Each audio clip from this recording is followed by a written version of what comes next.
एक पंडित जी के घर में उनकी पहली संतान का जन्म होने वाला था। उनका नाम पंडित विष्णुदत्त शास्त्री था।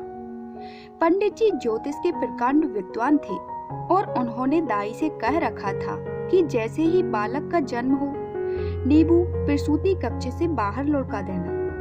बालक जन्मा, लेकिन बालक रोया नहीं, तो दाई ने हल्की सी चपत उसके तलवों में दी और पीठ को मला और अंततः बालक रोया। दाई ने नींबू बाहर लुढ़काया और बच्चे की नाल आदि काटने की प्रक्रिया में व्यस्त हो गई। उधर पंडित जी ने गणना की तो उन्होंने पाया कि बालक की कुंडली में पितृ हत्या योग है, अर्थात उनके ही पुत्र के हाथों ही उनकी मृत्यु का योग है। पंडित जी शोक में डूब गए और अपने पुत्र को इस लांछन से बचाने के लिए बिना कुछ कहे बताए घर छोड़कर चले गए। 16 साल बाद बालक अपने पिता के विषय में पूछता, लेकिन बेचारी पंडिताइन उसके जन्म की घटना के विषय में सब कुछ बताकर चुप हो जाती, क्योंकि उसे इससे ज्यादा कुछ नहीं पता था। अतः पंडित जी का बेटा अपने पिता के पग चिन्हों पर चलते हुए प्रकांड ज्योतिषी बना। इसी बरस वर्षा नहीं हुई। राजा ने डोंडी पिटवाई, जो भी वर्षा के विषय में सही भविष्यवाणी करेगा उसे मुंह मांगा इनाम मिलेगा, लेकिन गलत साबित हुई तो उसे मृत्यु दंड मिलेगा।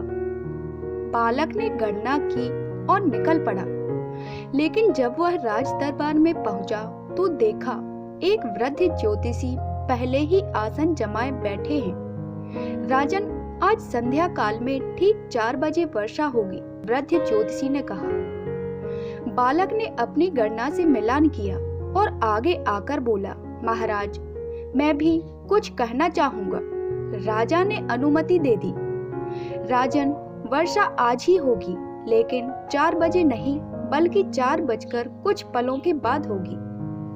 वृद्ध ज्योतिषी का मुंह अपमान से लाल हो गया और उन्होंने दूसरी भविष्यवाणी भी कर डाली। महाराज, वर्षा के साथ ओले भी गिरेंगे और ओले 50 ग्राम के होंगे।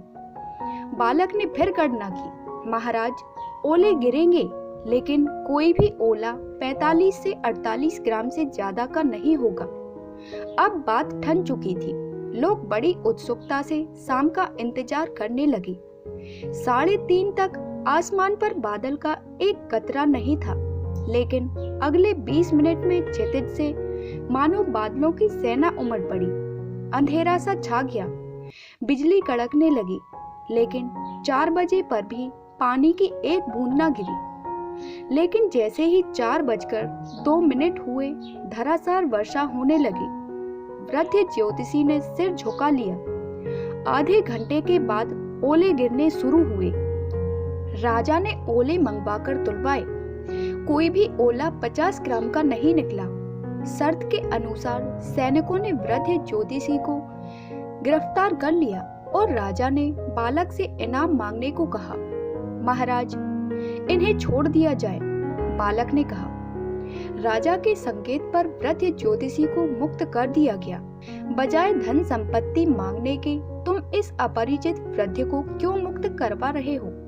बालक ने सिर झुका लिया और कुछ क्षणों बाद सिर उठाया तो उसकी आंखों से आंसू बह रहे थे, क्योंकि ये 16 साल पहले मुझे छोड़कर गए मेरे पिता श्री विष्णुदत्त शास्त्री हैं। वृद्ध ज्योतिषी चौंक पड़ा। दोनों महल के बाहर चुपचाप आए, लेकिन अंततः पिता का वात्सल्य छलक पड़ा और फपक फपक कर रोते हुए बालक को गले से लगा लिया। आखिर तुझे कैसे पता लगा कि मैं ही तेरा पिता विष्णु दत्त हूँ? क्योंकि आप आज भी गणना तो सही करते हैं, लेकिन व्यवहारिक बुद्धि का प्रयोग नहीं करते। बालक ने आंसुओं के मध्य मुस्कुराते हुए कहा। मतलब? पिता हैरान था। वर्षा का योग 4 बजे का ही था, लेकिन वर्षा की बूंदों को पृथ्वी की सतह तक आने में कुछ समय लगेगा कि नहीं? ओले 50 ग्राम के ही बने थे, लेकिन धरती तक आते आते कुछ पिघलेंगे कि नहीं? और दाई माँ बालक के जन्म लेते ही नींबू थोड़े फेंक देगी, उसे कुछ समय बालक को संभालने में लगेगा कि नहीं? और उस समय में ग्रह संयोग बदल भी तो सकते हैं और पितृहंता योग पितृ रक्षक योग में भी तो बदल सकता है। पंडित जी के समक्ष जीवन भर की त्रुटियों की श्रृंखला जीवित हो उठी और वह समझ गए कि केवल 2 शब्दों के गुण के अभाव के कारण वह जीवन भर पीड़ित रहे और वह थी व्यवहारिक बुद्धि। अगर आपको मेरी यह कहानी पसंद आए तो प्लीज मेरे चैनल को लाइक कीजिए, सब्सक्राइब कीजिए एंड शेयर कीजिए। धन्यवाद।